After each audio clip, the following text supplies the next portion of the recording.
పంపించేదా నీకు అన్నాడంట. ఇస్సాకు ఏకపత్ని పురుషుడే కానీ రోజు మొగుడు పిల్లలు గొడవ అయ్యాయి ఇంట్లో. నాకు పిల్లలు పుట్టరా అని అడుగుతూ ఉంటుంది. ఏనేమో ఏం చెప్పలేనోడయ్యా, అసమంటోడు నాకు పాస్టర్ వద్దయ్యా. మరి యాకోబుని పంపించేదా అన్నాడంట.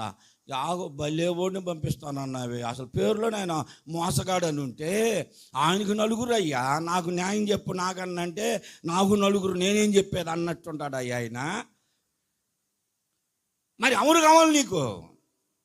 దావీదు గారిని పాస్టర్గా పెట్టానా అంటే దావీదు గారు సాయంత్రం పూట లేచి స్నానాలు చేసే వాళ్ళని చూస్తుంటాడు అయ్యా, ఆయన పాస్టర్గా పనికిరాడు.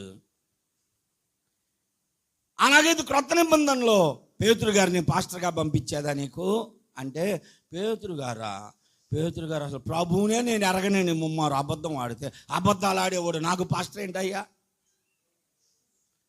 అందరినీ వంకలు చెప్పుకుంటూ వచ్చాడంట.